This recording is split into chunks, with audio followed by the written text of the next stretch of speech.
The broadcast is now starting. All attendees are in listen-only mode. Good afternoon. This is Annette Maggi, the Executive Director of the Retail Dietitians Business Alliance, and thank you so much for joining us this afternoon for our webinar called Rethinking the Center Store, a Sea of Opportunity, which is sponsored this month by StarKist, one of our valuable RDBA sponsors. So thanks again for joining us today. Just a couple of logistics as we get started. This webinar has been approved for 1 continuing education credit for registered dietitian and dietetic technicians. The certificate of attendance will be sent out this afternoon in follow-up to the webinar. We are recording the webinar today, so if you have colleagues who are in need of continuing education credits for the end of May deadline, please do send them to the RDBA website within 1 week. And the webinar will be posted there and available for people to listen to this recorded version. Please feel free to enter your questions using that function of the webinar screen. We will get to the questions at the end of the webinar, but please feel free to enter them as we go through. A question we frequently get is if the slides will be available, and StarKist has made them available and will make them available on their website within 1 week. So I'll send that information this afternoon along with the certificate of attendance. So with that, I'd like to introduce our speakers today. We have Laura Ali from StarKist and Jordan Ross from Nielsen. So Jordan, I'll turn it over to you to kick us off this afternoon. Great. Thank you very much, Annette, and thanks to everybody on the line for joining us today. To just start today's conversation, I wanted to just give a little bit of perspective about kind of my role at Nielsen and a little bit about kind of how we got to today's conversation. So just on the next slide, really quickly, at Nielsen, I'm sure some of you are aware, just constantly measuring what people are buying and understand kind of where they're buying, and ultimately with always an eye towards kind of what's coming next, and ultimately trying to understand what's motivating why people are buying the things that they are. And so that's very much the frame of reference we'll take today.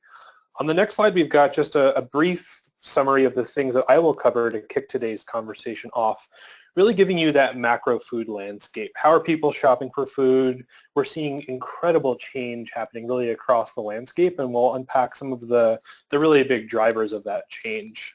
In the second section that I'll cover, we'll really talk, within the store, where are we seeing some of the fastest growing trends occur, and what can we learn about why consumers are gravitating towards new foods, new flavors, new tastes, and ultimately what does that mean for all of us?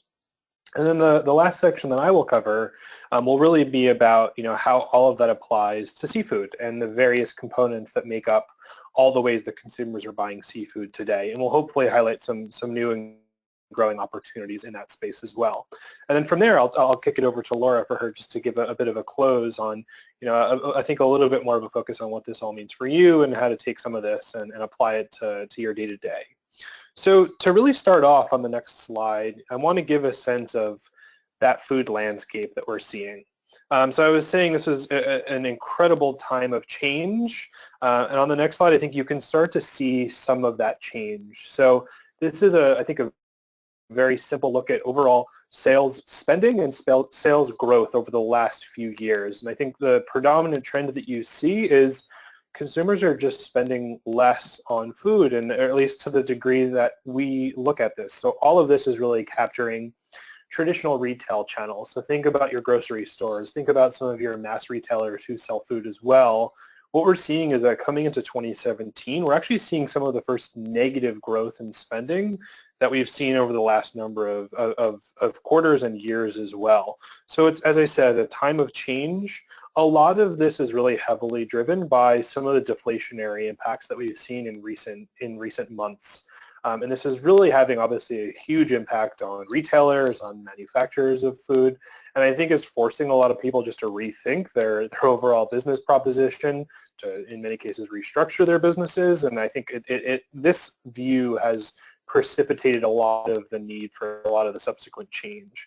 I think it's also a reflection of just a different way that consumers are shopping. So more and more consumers are buying food online. More and more shoppers are engaged in meal kit delivery services. And I think it's really creating a shift in the balance of power of how we have to think about meeting consumers' needs.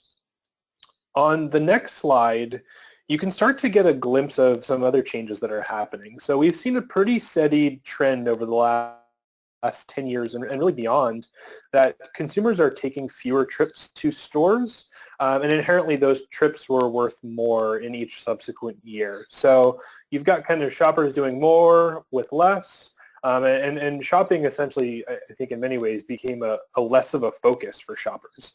We saw a reversal of that trend within the last year. So we actually saw an increase in the number of trips that shoppers took to stores in 2016 as compared to 2015. And I think there's a number of different reasons for this. One of the things that we've seen is I think consumers are just responding to some of the changes that retailers are making within their stores to make the experience of shopping more enjoyable, make it more relevant, make it more frictionless in some cases for shoppers, and I think in some ways they're responding. But 85% of these trip gains were from essentially smaller grocery baskets.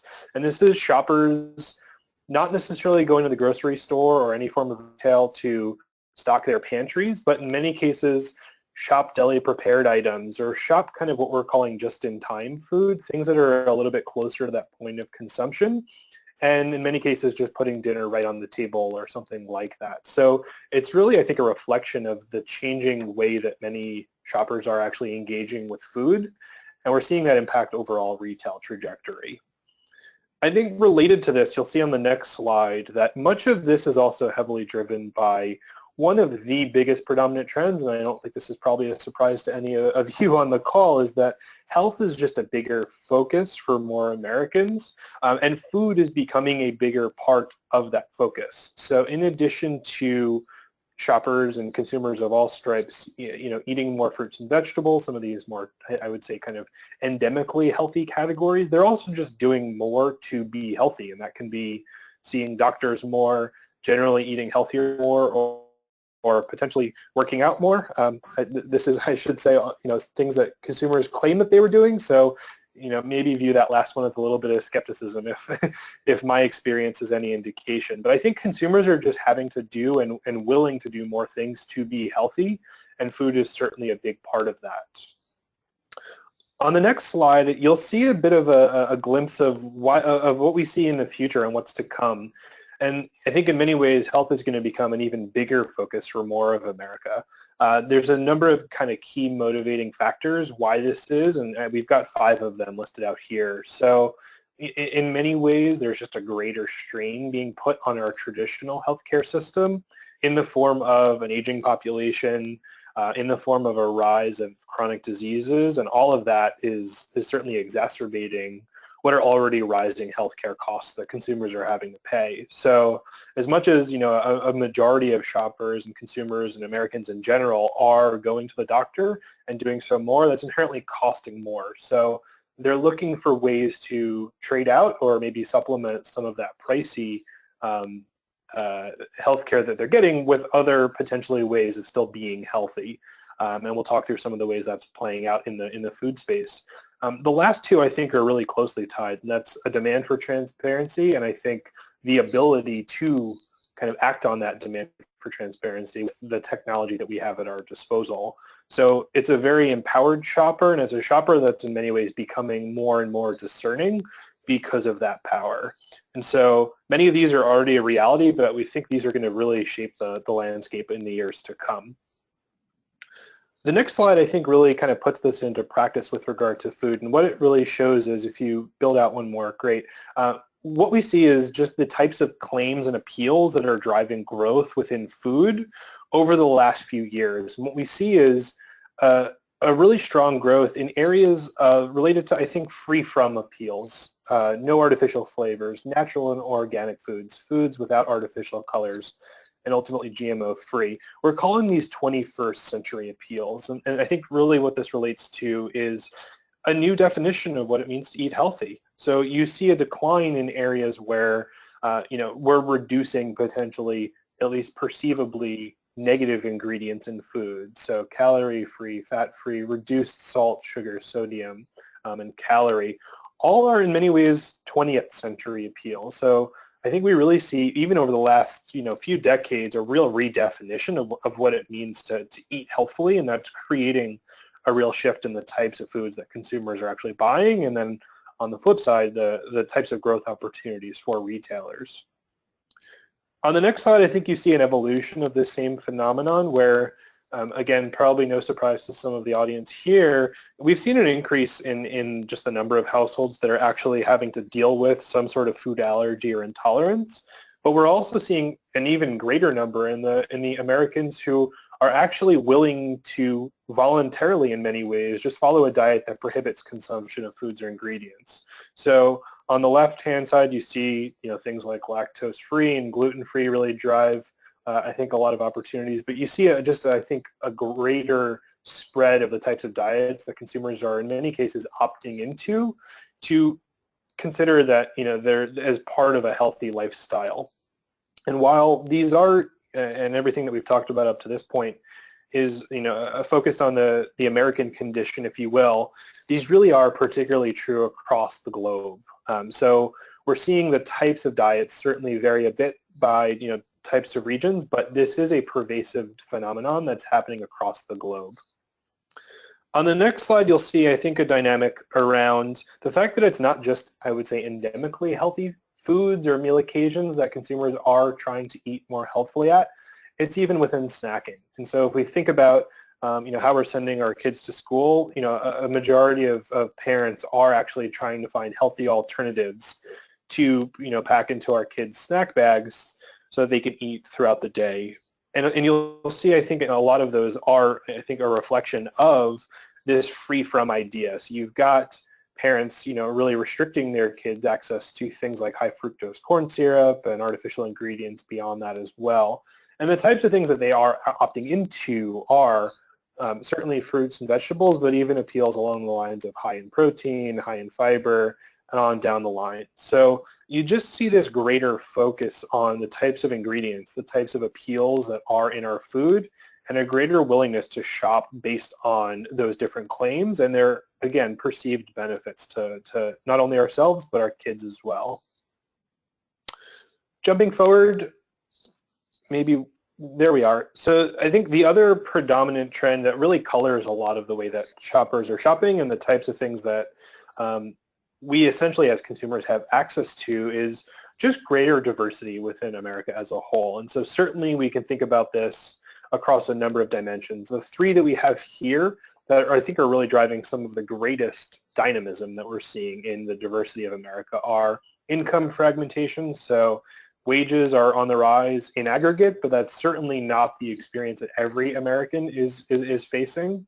And we've certainly talked about this over the last year or so from a political standpoint, but it, I think in many ways does change the type of access that Americans have with regard to food and with regard to healthcare in general. So as that becomes more and more of a different experience, you can certainly have to think about America not as one America, but as a number of different flavors of America, and how do we appeal to the health needs of all Americans. And that obviously has implications across generational cuts. So millennials have passed boomers in terms of their overall size of the population. Their purchasing power is certainly not kept pace because in many cases they are underemployed and in many cases underinsured as well. So again, their access to healthcare looks a lot different. And then I think one of the biggest shifts is, as we think about these generational segments, that inextricably is tied to just a difference in the multicultural diversity of all these generations. You can see nearly half of Gen Z, so the youngest generation that we've at least put a label to, is coming from a multicultural background. And you can compare that to some of the older generations that we have. So that not only obviously creates a very different demographic landscape for Gen Z, the generation, but also just the types of exposure and experiences that younger Americans have to other cultures, other flavors, and just other ways of living in the context of eating and living healthfully, just a very different set of behaviors and different set of potential opportunities. But I think the prevailing story here is there's not just one definition of health that applies to all Americans. So more Americans are trying to do more things to be healthy. And America, as it gets more diverse, is really going to be I think the idea here is, we have to think about not one size fits all for all Americans. We have to really think about the unique needs of every individual American and how that applies to how they're going to eat to be more healthy. And again, this is not, the stats that we have here are focused on America, but this is not a uniquely American experience. In many cases, these phenomena do really play out across the globe as well. So that's a little bit of the landscape. If we move forward to the next section, we'll talk a little bit about some of how these broad trends and broad shifts are really playing out across the store. On the next slide, I think we'll see a trend that we've tracked over the last few years, and this really is a shift in the types of foods that consumers are flocking to within the store. So over the last few years, we've seen a relative shift toward the perimeter of the store, towards things like fresh produce, fresh foods, away from packaged goods at the center of the store, away from, in some cases, the perceived processed foods that live within the center of the store. So this is certainly a phenomenon that has changed the types of foods that people are putting into their baskets. I think one thing that you will see in this is that the vast majority of the dollars are still spent within the center of the store. So this is not an area to overlook. And on the next slide, I think one of the things that you'll see is as much as there is this shift towards the perimeter, the center store still accounts for a significant and nearly half of all growth that we're seeing within the food retail environment. So when we talk about this shift to the perimeter of the store, I think in many cases it overstates the shift away from the center of the store. There still is substantial opportunity in thinking about how we appeal to shifting consumer needs. And I think the real story here is how do we understand why people are flocking to the perimeter of the store and apply that to the total store and apply those lessons to all of the food that is on offer to consumers when they enter a grocery store or really any retail environment. On the next slide, I think we can really see this play out in the categories that have driven the fastest growth over the last year. So this essentially looks across the total store, both at the center of the store and at the perimeter of the store, and really tries to understand which categories are growing the fastest relative to what we saw in 2015. And I think the first thing that jumps out is you see both perimeter categories like fresh avocados and things like value-added vegetables and fruit. Both of those are cut-up fruit, so fruit that's a little bit closer to that point of consumption, where the work has been put up to dice up the fruit or vegetables. You do see those perimeter categories show up here as well, but you're also seeing a number of categories from the store center. And those could be things like liquid coffee, liquid teas, which in many cases are shelf stable and really at the center of the store. You also see things like vinegar and cooking wine. I think the predominant trends that you see here are towards convenience and experience. So I think in many cases that is benefiting the perimeter of the store in cases like combination lunches where the meals are essentially ready to consume right then and there. So I think that obviously does play out. I think even things like liquid tea and liquid coffee are a little bit closer to that point of consumption where that does become a more convenient and in many cases more experiential offering. In tea, you're seeing things like kombucha really drive some of that growth. In liquid coffee, you're seeing cold brew varieties driving a lot of that. So it really does become that kind of craft experience in some cases. But I do think one of the real standout stories across most of these categories is the push towards health and wellness. And so you obviously see, good fats in products like avocados. You see a focus towards fresh produce. But again, you see, I think, the rise of gut health as a driver of many of these different products, certainly within some of the teas, as I mentioned, kombuchas, but I think even towards, an inclusion of fermented foods as part of a gut-healthy diet has driven a lot of the growth that we've seen within vinegars and cooking wines, generally speaking. I think you do also see a push towards some multicultural flavors as well, and I think some of these, it may even not be something we consider to be multiculturally influenced, but things like sushi and things like avocado really have benefited from both Asian and Hispanic influences on Americans' diets as a whole. So I think the story here is the trendiness, the real benefits of what it means to eat healthfully are not limited to one section of the store. It really does apply to the entire store as a whole. On the next slide, we'll play out some of where this plays out in a little bit more detail. So I mentioned there's been this push back towards free from, or what we're calling simpler foods.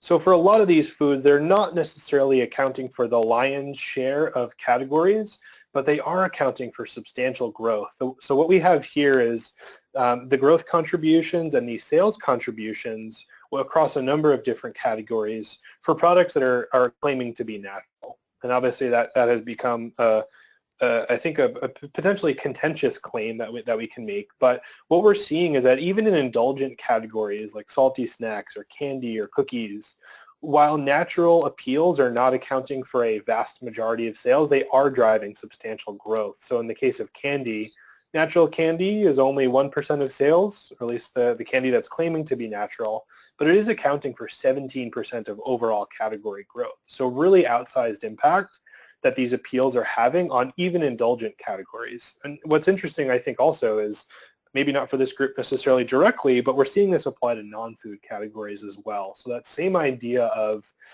focus on transparency and focus on simplicity in our food applies to non-food products as well. So we have household cleaning here to really hammer home that example. The next slide really kind of plays out the appeals that multicultural flavors are having on our overall tastes. So again, I think it's important to think about the growing diversity of America as a demographic shift in having to appeal to those consumers' needs. But it's also, as you can see here, having an impact on overall consumption habits of all Americans. So I think we've seen a lot of Americans include spicy flavors and varieties in more of their diets.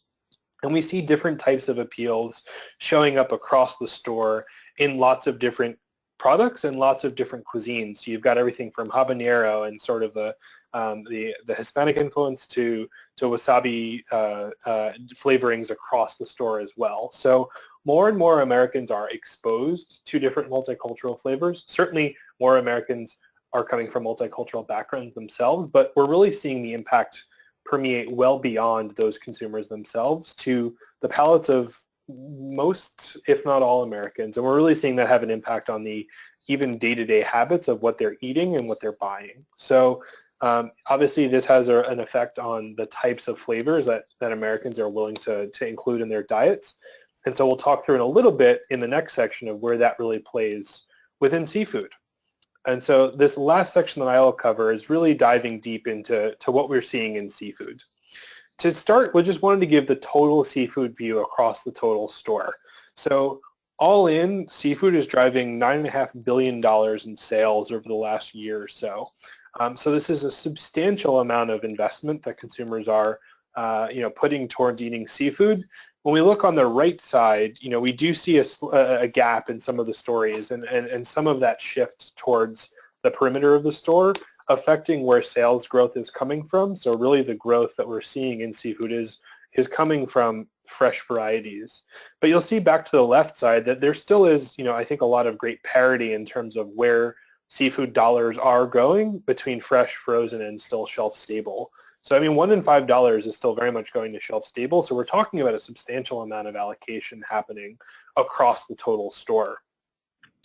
I think what's important to consider is that these are not mutually exclusive. So on the next slide, we compare how shoppers are essentially shopping across the total seafood opportunity. And what we're seeing is that there is a lot of overlap happening across these different types of seafood. What we're finding is that more than 3/4 of seafood buyers are buying shelf stable, but they're also then heavily engaged across a number of the different other appeals. So nearly 1 in 3 seafood buyers are shopping all 3 different varieties. So it's not like the shopper is really restricted to just one part of the seafood opportunity. It really does become this overlapping appeal. And this is really just limited to seafood. So a little bit later, we'll discuss the opportunity beyond seafood and what the seafood shopper is buying outside of seafood. But I think it's really then, important to think about what is the overlay between the role that fresh seafood plays in one shopper's basket and how that, is in many cases amplified and augmented by shelf-stable varieties. To talk through that on the next slide, we'll see this really cut by generation. I think we see a really interesting story where there obviously are some generational differences between the types of seafood that boomers are shopping relative to millennials, for example. I think one of the real standouts here is certainly that there's opportunity across all generations, and you will see a little bit of nuance, obviously. I think one real heartening story here is that, millennials, more than really any other generation, are willing to shop across the total seafood opportunity, potentially to a lesser degree, within shelf-stable varieties. But again, I think it's important to think about what are the appeals that are resonating with consumers in a deli sushi offering, for example. So is that convenience? Is that cultural exploration through new flavors? I think certainly in both of those cases, but how do we then take some of that convenience and that experience and apply that into a convenient offering in the shelf-stable section? And I think that really does cover off some of what we'll close this section with in a few slides.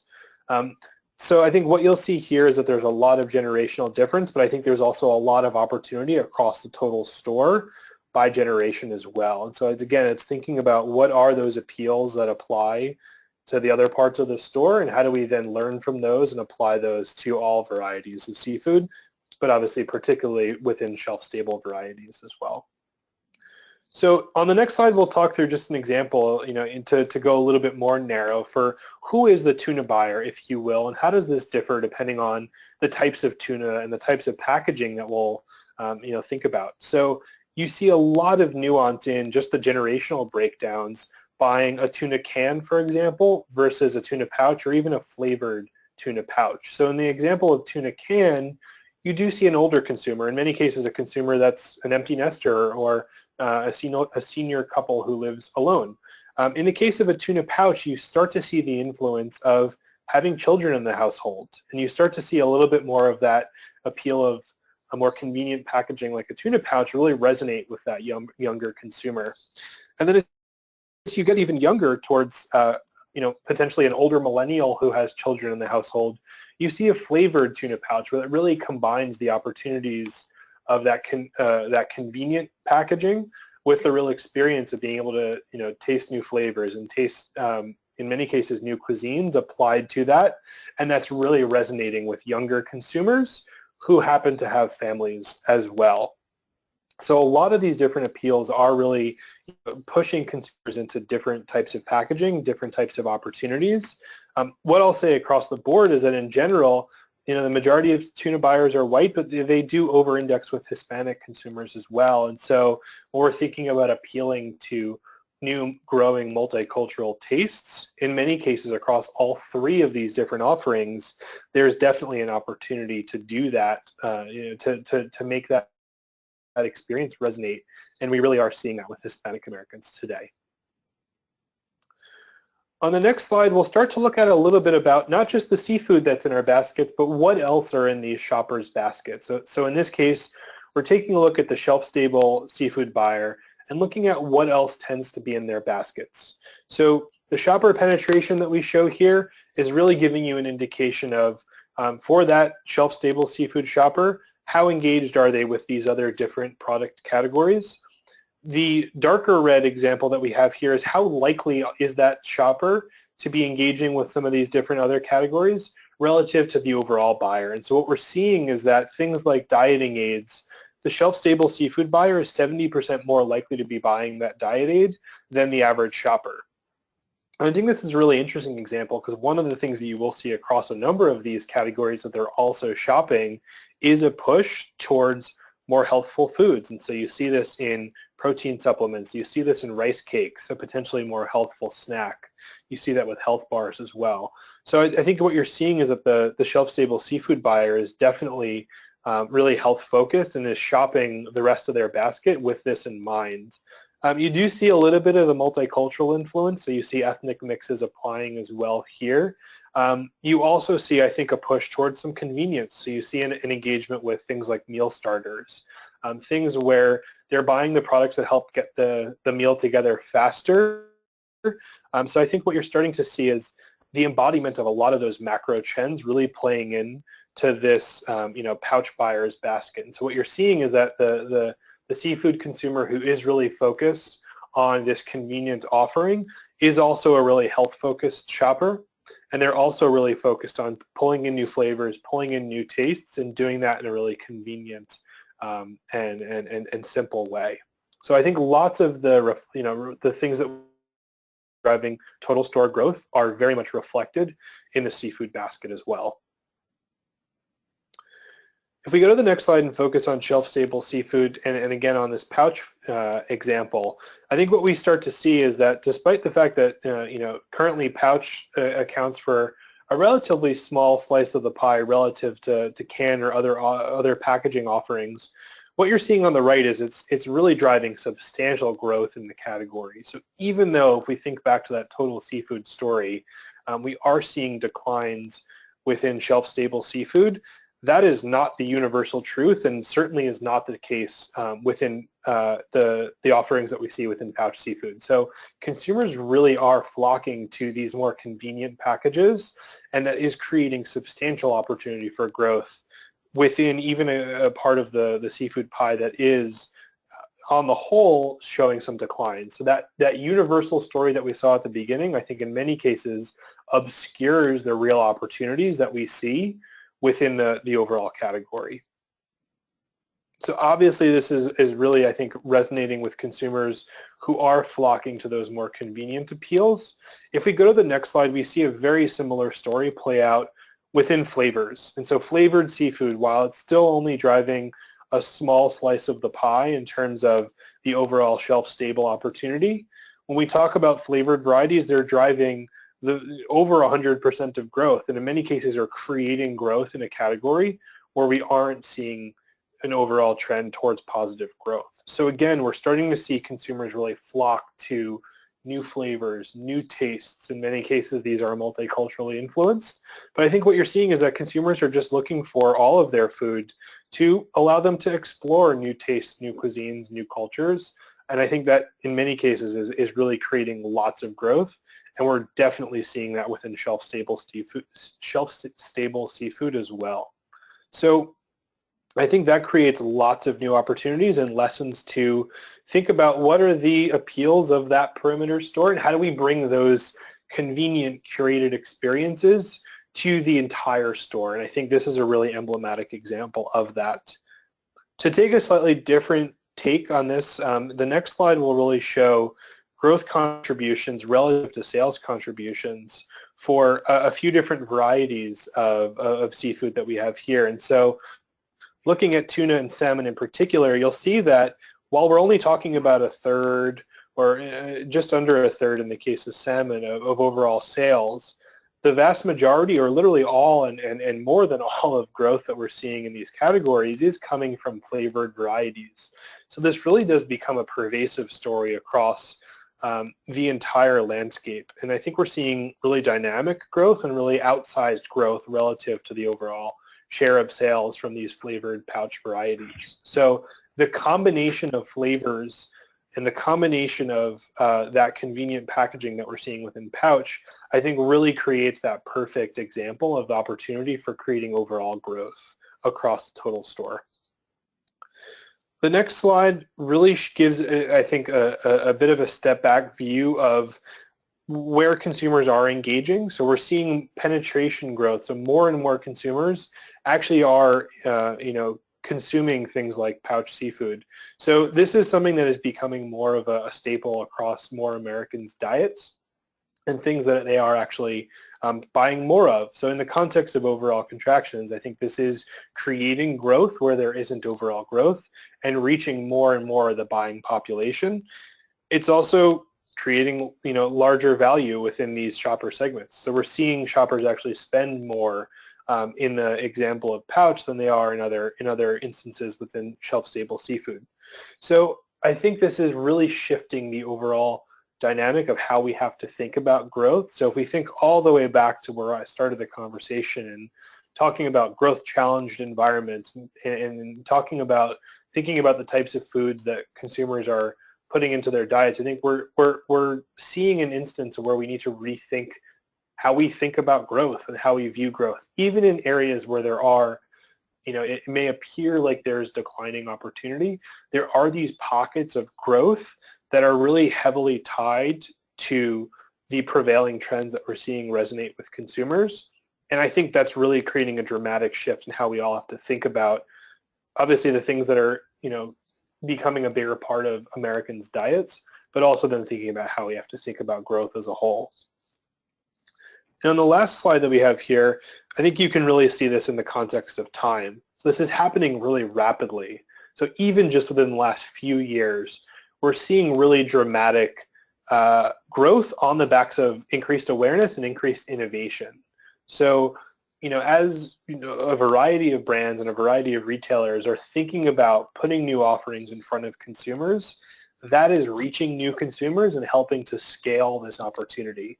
So as much as when we talk about the slice of the pie and, flavored pouch shelf-stable seafood representing a relatively small slice of the pie, that's today. And so I think in many cases, if you continue the trajectory of growth that we have here, I think we're seeing a real redefinition of what those products and what those categories mean to shoppers. And I think in many cases, this is a perfect emblematic example of how those overarching, prevailing trends towards a redefinition of what it means to eat healthfully is really, in many cases, redefining what these categories mean to consumers. And oh, by the way, they're creating growth opportunities at retail as well. So I think the real story here is that if we can be responsive to where consumers are going, we can really create growth opportunities at retail that resonate with what consumers are really looking for in their quest for eating more healthfully, or potentially in their quest for exposing themselves to new flavors, new tastes, and new cuisines. And so I think the real story here is, how do we take some of these lessons? And you can jump to the next slide just to close out my section here. How do we take some of these lessons that we're seeing across the total store and really apply those to a better understanding of what consumers are really looking for when they're shopping for food, or ultimately trying to live more healthfully in general? We're definitely seeing a push back towards simpler foods that in many cases are free from the types of things that consumers are trying to restrict in their diet. That's happening for consumers who are forced to really restrict things on their diet, but we're also seeing Americans, more willing to naturally restrict some of those things from their diet in an effort to live more healthfully. And I think to back out even further, this is certainly true in a really focused way for Americans because of our increasing focus on health and because of the really dynamic change that we're seeing within the healthcare system. But this really does become a universal story across the globe. And it's many of the dynamics that we talk about today are very consistent with similar shifts that we're seeing across the globe as well. So I think it's a story that really is emblematic of the great change that we're seeing across retail. But I think the overarching message that I would leave you with is, if we can really understand why consumers are shifting their consumption patterns within food, I think that creates opportunities for thinking about how does all food really, become more resonant with those appeals. And then for all of you, thinking about how do we, make recommendations that are going to align with obviously what is going to be more healthy for consumers, but also then think about how we then bring that back to manufacturers and help them create the products that are going to really align with those goals and align with the types of things that all of us want to do more of as we're trying to eat and ultimately live more healthfully. So I'll leave it at that. I'm looking forward to taking some of the questions that you all have for me, but would love to pass it over to Laura for her to hopefully kind of wrap this together and give you all some perspective on how this impacts the things that you're all thinking about day to day and bring it home. So with that, I'll leave it to Laura. Thanks, Jordan, and good afternoon, everyone. I'm going to talk through a little bit about the health benefits of seafood and try and, as Jordan said, wrap this up and give you some ideas of how we can work with consumers to get them back on that, help them get on the healthier eating patterns that they're desiring today. So first, I think Jordan really set the stage nicely, showing that now really is the perfect time to start reintroducing consumers to the shelf-stable seafood category and teach them how to incorporate it more often. We've seen over the past 10 to 20 years that U.S. seafood consumption has dramatically decreased. It's gone from 16.6 pounds a person in 2004. We dropped 2 pounds in 2014. But there is good news. While the dietary guidelines are recommending that Americans increase their seafood consumption by shifting over to fish, we're actually in NOAA's last report on consumption data, we saw that Americans are starting to do that. And consumption looks like it's increased by about a pound. So we're back up into the 15 pounds a person per year. But with that said, we're still not there. We're nowhere near the recommendation that the dietary guidelines would like us to eat, which is 8 to 12 ounces of seafood a week. And yet as health professionals, we know that seafood is a recommended part and an important part of most healthy diet plans, including the DASH diet, the Mediterranean diet, and the American Heart Association's recommendation for reducing the risk of heart disease and stroke. So we know seafood is a very important component of all of these diets. And is shelf-stable seafood a good choice? Is it as good as fresh or frozen? It most definitely is. From here, you'll see that just 2 ounces of a shelf-stable seafood, tuna or salmon, in this example, is a great lean protein source, providing between 9 and 13 grams of protein per 2 ounces. It's relatively low in fat, low in saturated fat and cholesterol. But more importantly, it's a nutrient-dense food. It provides other nutrients that consumers really need, or nutrients of concern. For instance, B vitamins, niacin and B12, excellent source of both. Fatty fish is also a natural source of vitamin D, and many people don't realize it, but a 2-ounce serving of tuna or salmon can provide between 10 to 20% of the daily value for vitamin D. Tuna is an excellent source of the antioxidant selenium.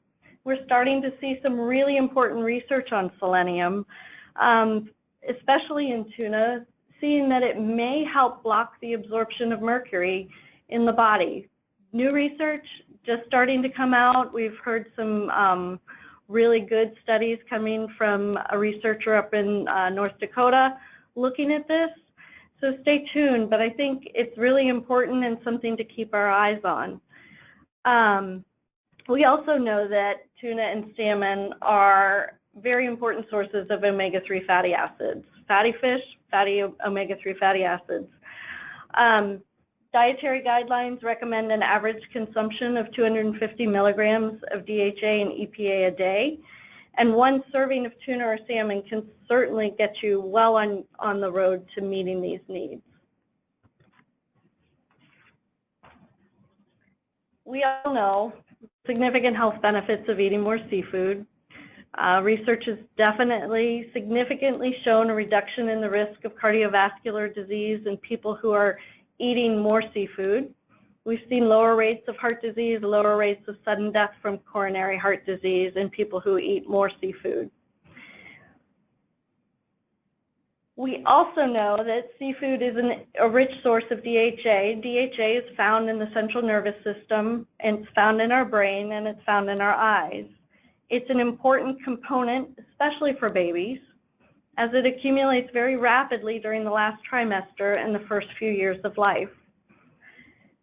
So a number of studies that have been monitoring children of mothers who eat seafood found that those children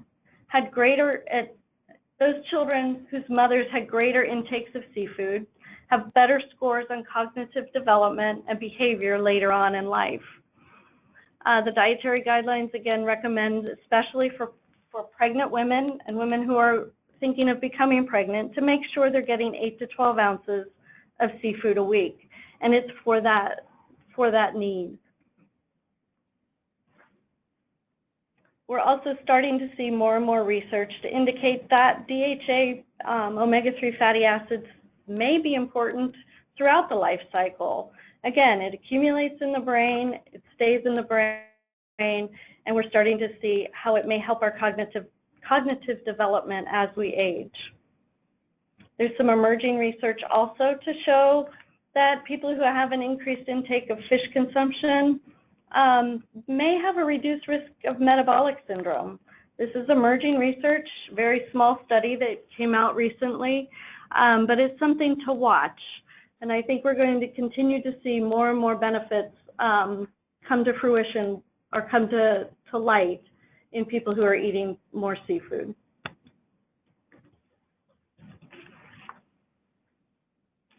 So while that research is really promising, getting consumers to increase their consumption remains a challenge.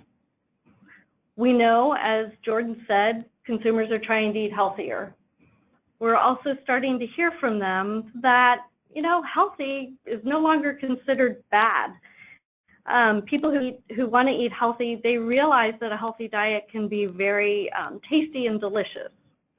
And yet when it comes to seafood, we know that there's still some very significant barriers to getting consumers to eat more. Things that we've heard from our consumer research, there's a lack of confidence. They're not sure how to prepare it. The cost of fresh seafood seems to be a barrier. And we're hearing more and more they're resistant or hesitant because of the smell of seafood. We also, as you heard, consumers are eating simpler meals. More assembly rather than spending a lot of time in the kitchen preparing a meal. And we also know they're spending less time eating dinner. To look back at some of the research that the International Food and Information Council has done with their food and health survey of the last couple of years, and you look at 2015 data where they asked how much time did people spend actually preparing dinner on a weekday. 20% spent less than 15 minutes. 43% spent less than 30 minutes. So that's pretty significant. They don't want to spend time in the kitchen. They just want to get the meal on the table. Then they followed up that question in 2016 to find out, well, that's great. How much time are you spending preparing dinner, but how much time do you actually spend eating dinner? And I think it's striking that a third of people said they spend less than 15 minutes sitting down to eat dinner. So getting consumers to eat a healthier diet within these short windows of time just adds to the challenge. But I think it's one where shelf-stable seafood really can make an impact and help.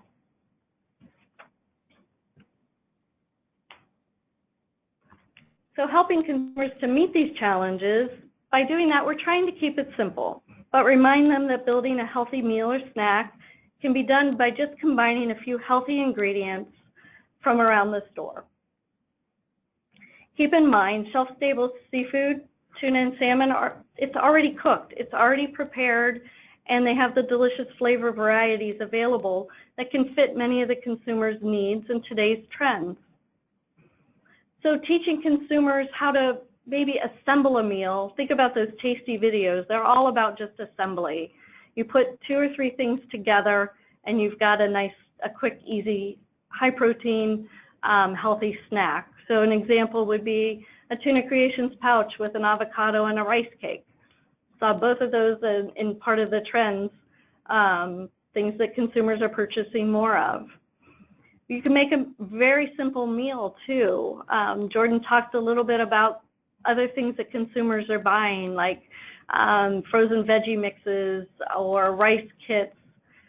Combining those two with a tuna or salmon pouch or a pre-made salad with a pouch of tuna or salmon, and you've got a very quick, healthy meal that combines a good lean protein source. Other things that you can do in the store is help them. They love the meal kits. They love figuring out quick and easy ways to put things together that are very simple. They just mix everything up and it's ready to go. So set up some meal kits in your prepared foods area and incorporate shelf-stable seafood into those meal kits. Another idea could be putting the shelf-stable items alongside a fresh or in your refrigerated section and give the consumer an idea. Hey, pair this salad with a salmon pouch and you've got a quick and easy lunch or dinner. If you're doing demos, make sure the demo recipes are things that maybe people could take with them. So we're eating on the go, come up with some ideas for including a tuna or salmon pouch into a a wrap that they could just take and assemble at their desk. Something quick and simple.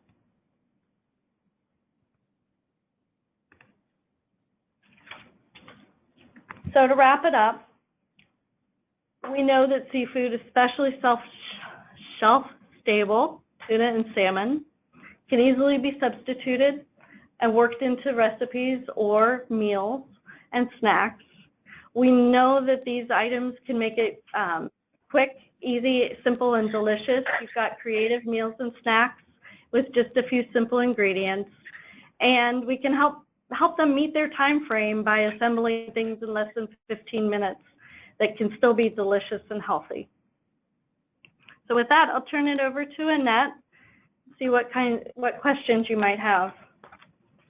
Thank you so much, Jordan and Laura, for sharing this insight on the category and just some really great information about seafood across the board. So for attendees, please enter your questions in that section of the webinar panel.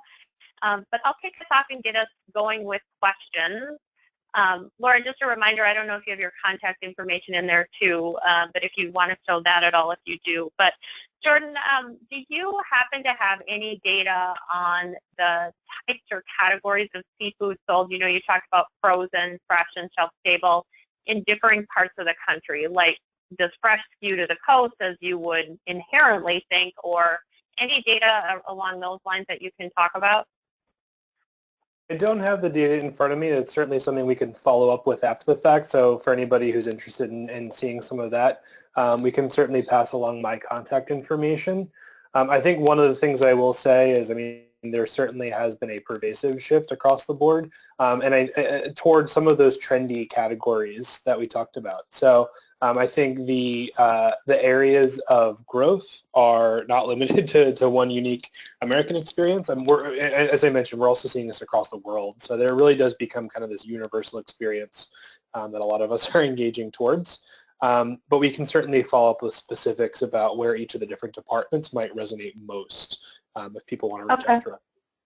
Yeah, that's great. And similar to that, Jordan, do you know data just on seafood consumption at meal occasions, in particularly if it's increasing at breakfast as people are kind of focused on getting more protein at breakfast? Are we seeing a shift in seafood at all to that meal occasion?